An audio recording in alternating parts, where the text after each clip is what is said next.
আসসালামু আলাইকুম এভরিওয়ান, আমি মাহফুজুর রহমান বলছি। ওমানের সবচেয়ে বড় শহর, সবচেয়ে ধনী সিটি এবং সবচেয়ে জনবহুল শহর এবং ওমানের রাজধানী মস্কেট থেকে। আমি থাকি মস্কেট থেকে 218 কিলোমিটার দূরে ইব্বি শহরে। সেই ইব্বি শহর থেকে 218 কিলোমিটার পাড়ি দিয়ে কিভাবে মস্কেটে আসলাম, কত টাকা দিয়ে আসলাম, আজকের দিনটা কিভাবে কাটাবো এই মস্কেটে, সেটা আপনাদেরকে দেখানোর চেষ্টা করবো এই ভিডিওতে। তো চলুন শুরু করা যাক।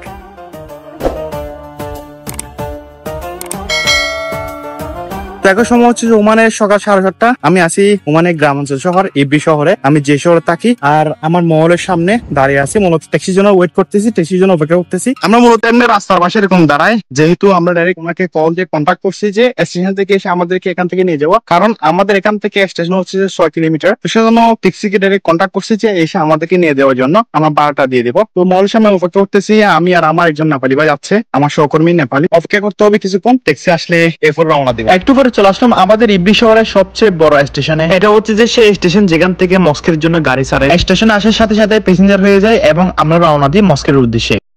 দেখার সময় হচ্ছে যে সকাল 8টা, রওনা দিলাম মস্কের উদ্দেশ্যে। আমি একটু ভিতরে দৃশ্য দেখাই। এটা হচ্ছে যে ট্যাক্সির ভিতরে আর কি, হচ্ছে ড্রাইভার এবং আমার সহকর্মী সন্তোষ হচ্ছে সামনে, আমরা 3জন হচ্ছে পিছনে, টোটাল 4জন কাস্টমার এবং একজন ড্রাইভার থাকে ট্যাক্সি গুলোতে। এবং এটা হচ্ছে বাইরের দৃশ্য। এখানে হচ্ছে যে নেপালি সন্তোষ ভাই, আর হচ্ছে আমাদের চট্টগ্রামের আছে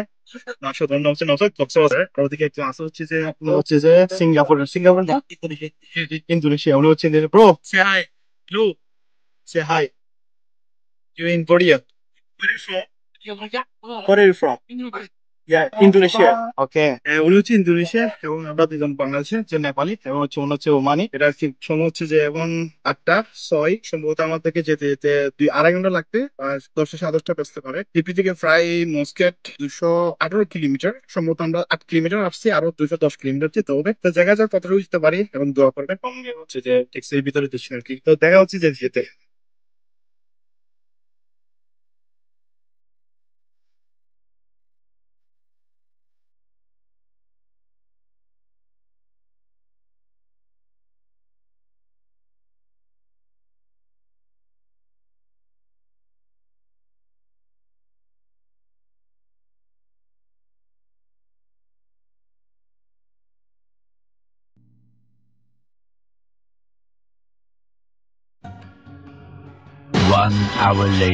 অলমোস্ট অর্ধেক এসে গেছি, সেজন্য টয়লেটে বেরিয়েছি আর কি। তো এটা হচ্ছে গাড়ি, আমি ফটো দেখাতে পারি নাই, এটাতে করে মস্কেটে যাচ্ছে আর কি। আর এমন একটা জায়গায় দাঁড়িয়েছি, এটা সম্ভবত হাম্মাম টয়লেট, তারপরে এটা হচ্ছে পেট্রোল পাম্প, আর এটা হচ্ছে গাড়ি, আর এটা হচ্ছে আমি। মূলত নাস্তা করার জন্য বা ওয়াশরুমের জন্য দাঁড়ানো হয় মস্কেটে যাওয়ার আগে, যখন অর্ধেক আসে আর কি। দিকে দোকান আছে, দোকানপত্র সবগুলো আছে, নাস্তার দোকান আছে, এমনি ড্রিঙ্কস বা কিছু দোকান আছে। তারপরে এটা হচ্ছে গাড়ি, ওয়াশরুম বা নাস্তা পানি কিছু করার জন্য মূলত 5 মিনিট বা 10 মিনিট অপেক্ষা করে আর কি। আর এটা হচ্ছে যে এই জায়গা, এটা জায়গাটা আমি সম্ভব জানি না, মনে হয় মানে ইপি আর মস্কেটে যাওয়ার সময় এখানে সব ট্যাক্সিরা আসে এবং ওয়াশরুম বলেন কিছু নাস্তা পানি খাওয়ার জন্য হলে এখানে দাঁড়ায়। তো এটা আর কি সম্ভবত আরো 1 ঘন্টা বা 1.5 ঘন্টা লাগতে পারে, দেখা যাক কতটুকু লাগতে পারে আর কত সময় লাগতে পারে এবং কি হওয়া যায় আর কি।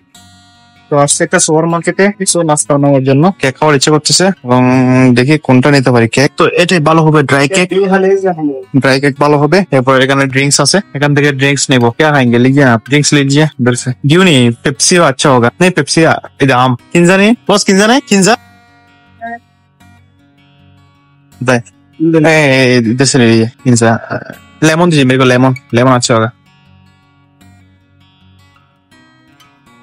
এতটুকু হয়ে যাবে। তো এগুলো হয়ে যাবে ফটো এবং মস্কে গিয়ে নাস্তা করবো ইনশাল্লাহ, দেখা যাক। নাস্তা পানি নিয়ে গাড়িতে বসে আবার রওনা দিই মস্কের উদ্দেশ্যে। ইব্রি থেকে মস্কে যেতে আমাদেরকে আরো 3-4টা শহর পাড়িতে হয়, যেমন বাহালা, নেজুয়া, ইস্কি। এই 3-4টা গুরুত্বপূর্ণ শহর পাড়ি দিয়ে আমাদেরকে ইব্রি থেকে মস্কের যেতে হয়। 2 hours later. বরাবর 2 ঘন্টা 30 মিনিট পর চলে আসলাম ওমানের সবচেয়ে বড় স্টেশন রিসিল স্টেশনে। এই মাত্র ট্যাক্সি থেকে নেমেছি আর কি। প্রচুর পরিমাণ খারাপ লাগতেছে। এ হচ্ছে যে রিসিল স্টেশনের সামনের দৃশ্য, এটা হচ্ছে যে স্টেশন আর কি। তো আমরা মূলত একটা কাজ যাবো, উনি আমাদেরকে নিতে আসছে, যার মাধ্যমে যাবো আর কি। তো আমাদের লাগছে হচ্ছে যে একজনের ফার্সিয়াল করে, যেটা বাংলাদেশি টাকায় প্রায় 1500 টাকার থেকে একটু বেশি হবে একজন মানুষের আর কি। 1500 টাকা দিয়ে ইবি থেকে মক্সা চলে আসছে আর কি। তো এখন ওয়েট করতে হবে, ইনি আসার পরে ওনার সাথে সেই জায়গায় যেতে হবে যে কাজের জন্য আমরা আসছি আর কি। তো এটা হচ্ছে দৃশ্য, তারপরে ওয়েট করতে হবে এখন। এরপরে যাবো হচ্ছে যে কাজের জন্য আসছি সে কাজটা করতে। প্রচুর পরিমাণে গরম পড়তেছে এবং রোদ পড়তেছে, এজন্য এসে একটা সুন্দর গাছের নিচে দাঁড়াইছি। আর এটা হচ্ছে যে রিসিল স্টেশনের পাশে, এটা হচ্ছে স্টেশন আর এটা হচ্ছে যে গার্ডেন। এখানে যাত্রীরা এসে বসে একটা জিনিস দেখে আমাদেরকে দেখছেন, ফ্লাইট একটা ফ্লাইট। এদিকে হচ্ছে এয়ারপোর্ট, মানে ইন্টারন্যাশনাল এয়ারপোর্ট। তো এটা বলছিলাম আর কি, দেখেন কি সুন্দর গাছ আছে এখানে। সামাতে সবাই বসতেছে, গাড়ির জন্য ওয়েট করতেছে, দোস্তের জন্য ওয়েট করতেছে আমাদের মতো। তো প্রচুর পরিমাণে গরম পড়তেছে, সেই জায়গায় এরকম সুন্দর জায়গা আসলে পাবো অনেক সৌভাগ্য ব্যাপার। তো এখানে গাছ আছে পানিতে, এগুলো উঠে এখানে বসে আরাম করে, অনেক বড় জায়গাটা এই আর কি। এটা হচ্ছে জায়গা, আমরা কিছুক্ষণ অপেক্ষা করবো এখানে। এরপরে আমাদেরকে নিয়ে যেতে আসতেছে, ওনার সাথে চলে যাবো আর কি একটা কাজে। অনেক ভালো, একটা সুন্দর পরিবেশ, অনেক সুন্দর লাগতেছে দেখেন না জিনিসটা, কি সুন্দর সামা দিচ্ছে এবং মিডিয়া হাওয়া, ফাঁকির সাউন্ড। মূলত যে কাজের জন্য আমরা মস্কেটে এসেছি সেই কাজটি করে দেওয়ার জন্য আমরা একজন ওমানিকে হায়ার করি, তার জন্য মূলত অপেক্ষা করতেছি। একটু পরে সে এসে যে আমাদেরকে নিয়ে যেতে এবং বসে যায় তার গাড়িতে, এবং রওনা দিয়ে আমরা যে কাজটি করতে আসছি মস্কেটে সেই কাজটি করতে। আসলে আমরা এতদূর থেকে কেন মস্কেটে আসলাম সেটা আপনাদেরকে একটু জানিয়ে দিই। আমার সাথে কাজ করে এই নেপালের ফান্ড পরে আমি বিগত 19 মাস আগে একটা এজেন্সিকে ইউরোপে নিয়ে যাওয়ার জন্য টাকা, সেই এজেন্সি আমাদেরকে ইউরোপে পাঠাতে পারতেছে না, আমাদের টাকাগুলো ফিরিয়ে দিচ্ছে না। তাদের সাথে কথা বলতে বা তাদের নামে কেস করতে মূলত মস্কেটে আসে। এই কাজটি করে দেওয়ার জন্য মূলত আমরা একজন ওমানিকে হায়ার করি, তাকে নিয়ে যাচ্ছি সেই এজেন্সির অফিসে। তারা যদি রাজি না হয় টাকাটা ফিরিয়ে দিতে, আমরা কেস করে দিব তাদের নামে। পরবর্তীতে গিয়ে আমরা তাদের সাথে কথা বলি, তাদের কথা শুনে বোঝা গেছে তারা কখনো টাকাটা ফিরিয়ে দিবে না, তো আমরা গিয়ে কেস করছি তাদের নামে। এটা হচ্ছে যে সেই এজেন্সি যার মাধ্যমে আমরা ইউরোপের জন্য অ্যাপ্লাই করেছি। তারা সবাই হচ্ছে যে বাটপার, সিটিং বাস এবং স্ক্যামার। এই মুহূর্তে যারা যারা আমার ভিডিও দেখতেছেন সবাইকে বিনত অনুরোধ করতেছি, ইউরোপে যাওয়ার লোভে পড়ে কোনো দালালকে বা এজেন্সিকে অগ্রিম টাকা দিবেন না। ইউরোপে না পাঠাতে পারলে আপনাদের টাকাটা ফিরিয়ে দিবে বললেও পরবর্তীতে তারা ফিরিয়ে দেয় না। 3 hours later. তারপর সময় হচ্ছে যে দুপুর 2:40, আমরা হচ্ছে যে লাঞ্চ করার জন্য একটা নেপাল রেস্টুরেন্টে আসছি। এটা হচ্ছে যে নেপাল রেস্টুরেন্ট, অনেক কালচারাল রকম, এই জায়গায় আমাদের কালচার এখানে আছে। এরপরে আমাদের সাথে আমাদের লয়ার আছে। এগুলো হচ্ছে টেবিল একদম কাটে সুন্দর, একদম সুন্দর আছে। জীবনের প্রথম মোমো খেতে আসছি একটা দোকানে, মোমো কেন দোকানের নাম কেমন হয় দেখি। সো মোমো দিয়ে দিছে, ফার্স্ট টাইম ট্রাই করতে যাচ্ছি আর কি। একটু গরম, ফার্স্ট টাইম টেস্ট করতে যাচ্ছি, জীবনে খাই নাই, ফার্স্ট টাইম ট্রাই যাচ্ছি। এগুলো নাকি মোমো অনেক দেখছিলাম ছবিতে, ভিডিওতে, ফটোতে, কিন্তু কখনো খাওয়া হয় নাই। মস্কেটে খাওয়ার পাক হয়েছে, তো উনি নিয়ে আসছে আর কি খাওয়ানোর জন্য। এটা মোটো পাঠা দিচ্ছে 2টা 4টা 6টা দিচ্ছে, খেয়ে দেখবো এবং আমাদেরকে অবশ্যই রিভিউ দিও দেখাতে কিরকম। দেখেছে আদাই স্যার বিসমিল্লাহ।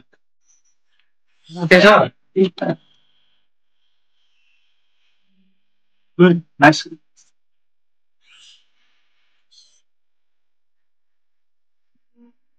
1 hour later. তো খাওয়া দাওয়া শেষ করে আমি যাচ্ছি একটা জায়গায়। তো আমাদের বিল আছে হচ্ছে যে 6 রিয়াল, যেটা বাংলাদেশি টাকায় প্রায় 1900 টাকার মতো, অনেক বেশি।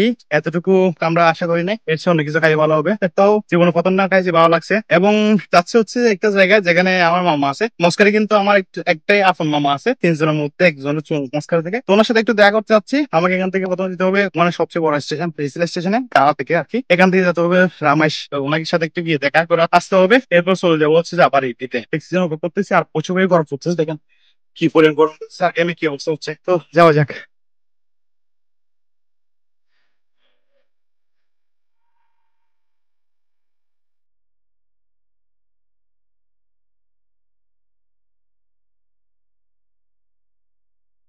গাহালা থেকে ট্যাক্সিতে করে আমি চলে আসি আবার রিসিল স্টেশনে। রিসিল স্টেশন থেকে আমি ট্যাক্সি নেবো আমার মামা যেখানে থাকে। আমার মামা যেখানে থাকে সেটার নাম হচ্ছে যে আল রামেশ। এখান থেকে ট্যাক্সি নিয়ে আবার রওনা দেবো সেই রামেশের উদ্দেশ্যে।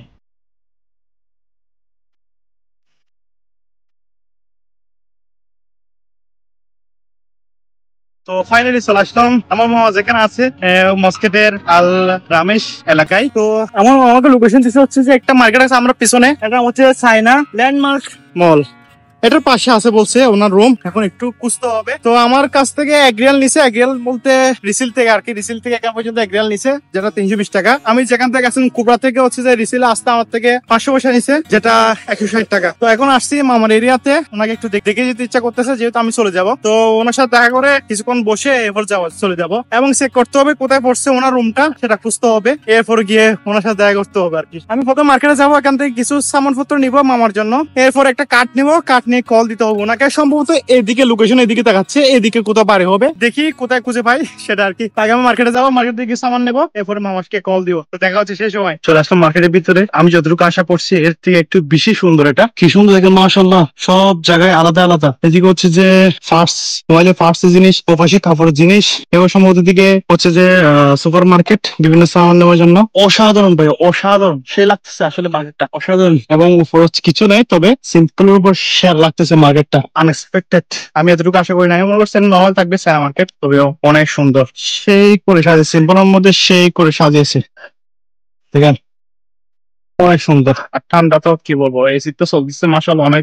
গাড়ির মধ্যে যতটুকু গরম লাগছে সেটা ঠান্ডা হয়ে গেছে একদম। সম্ভবত এদিকে সুপার মার্কেট, সম্ভবত তো জিজ্ঞেস করতে হবে কারো থেকে, আমরা তো রাস্তা খুঁজে পাচ্ছি না। তো সেটা আর কি কিছু নেবো, সুপার মার্কেটে গিয়ে দেখা হবে সেই সময়। আমার মূলত রিচার্জ লাগতো, ওদিকে ঘুরতে ঘুরতে ফাইনাল সেজন্য আসছে আবার আলমদিনা। এটা হচ্ছে মার্কেট, সুপার মার্কেট সিস্টেম। এখন দেখতে হবে সম্ভবত এখানে পাবো। তো ভিতরে গিয়ে দেখি, এটা মতো সুপার মার্কেটের মতো আর কি, সম্ভবত একটা কিছু বিক্রি করে। ওটা হচ্ছে যেখানে ফার্সের মোবাইলের জিনিস, কাপড়, লাইট, নাস্তার দোকান এসব থাকে। এটা হচ্ছে সুপার মার্কেট। তো ভিতরে গিয়ে সম্ভবত পাবো, দেখি কিরকম হয়। তো মার্কেট থেকে কিছু ফল ফুল নিয়ে এলাম, অনেকদিন পর মামাকে দিকে আসছে সেজন্য। তো এগুলো হচ্ছে সেগুলো ঠান্ডা, তরমুজ, এরপরে কমলা আর আম আর হচ্ছে যে কলা। তো সবগুলো একটু একটু করে অল্প অল্প করে নিছি। সবগুলো মিলে আসছে 3,100। এটা বাংলাদেশি টাকায় 1,000 টাকা ধর না। আর কখন দেখা হবে সেটা আল্লাহ ভালো জানে। তো আসে যখন একটু দেখা করে যাবো আর কি, সেটা আর কি। তো দেখাবো একদম আমার রুমে গিয়ে। ভাই কি পরিমাণে গরম। মামা যেখানে লোকেশন দিয়ে সেখানে আসছে এই এরিয়া, তবে ওনাকে খুঁজে পাচ্ছি না কোথায়। তেমন কল দিচ্ছি, আসতেছে সম্ভবত কোন দিক দিয়ে আসে না, কোথায় থাকে আমি নিজেও জানি না ভাই, কখনো আসি না এই জায়গায়। আমাকে তো লোকেশন এদিকে দিয়েছিল,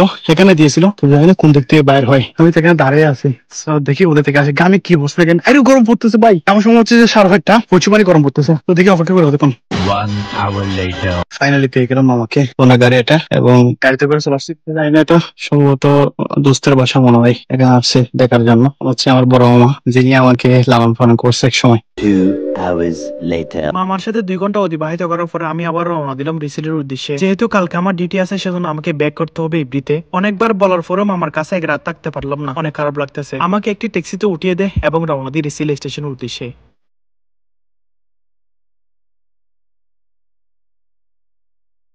এখন সময় হচ্ছে ওমানের অলমোস্ট 8টা বাজে গেছে। আমার যেখান থেকে আমার সেখান থেকে চলে আসলাম রিসিলে 8টা দিয়ে। তো এখন আছে হচ্ছে যে রিসিল স্টেশনে। এখান থেকে মূলত ইবডি গাড়ি নিবো, আমার সে এলাকার গাড়ি নেবো। আবারও 218 কিলোমিটার পার দিয়ে চলে যাবো হচ্ছে যে সেই জায়গাতে এবং আমার সেই এরিয়াতে বা সেই শহরে সেই সিটিতে। তো আমরা দুজন আছি, আমরা যে দুজন সেই দুজনে আছি প্যাসেঞ্জার, দুজনে আছি প্যাসেঞ্জার, আর কেউ এখন আসে নাই। আরো দুজন লাগবে, দুজন আসলে আমরা রওনা দিব। তো সম্ভবত যেতে আমাদের 10টা বা 10:30 হয়ে যাবে, দেখি কতক্ষণ হয়। আবার চলে যাচ্ছি গ্রাম অঞ্চলে, ওমানের সবচেয়ে বড় শহর মস্কেট বা ওমানের রাজধানী মস্কেট, এবং ওমানের সবচেয়ে জনপ্রিয় জায়গা মস্কেট, ওমানের সবচেয়ে যানজট এলাকা মস্কেট, এবং ওমানের সবচেয়ে ধনী শহর মস্কেট থেকে চলে যাচ্ছি আবারও গ্রাম অঞ্চলে। তো বেশ থাকলে আবারও ইনশাল্লাহ একদিন আসবো, সেটা আর কি, আর কিছু বলার নাই। এবং সবচেয়ে ব্যস্ত শহর মস্কেট থেকে চলে যাচ্ছি গ্রাম অঞ্চলে। তো বেশ থাকলে ইনশাল্লাহ আবার আসবো। অনেকদিন পরে আসলাম, সবার সাথে অনেক কাজ হয়েছে এবং মামার সাথে মিলছে, খাওয়া দাওয়া হয়েছে ভালো। তো দেখি কটা বাজে পৌঁছি এবং আমরা দেখি সেটা আবার আপডেট দিতে যাওয়া যায়।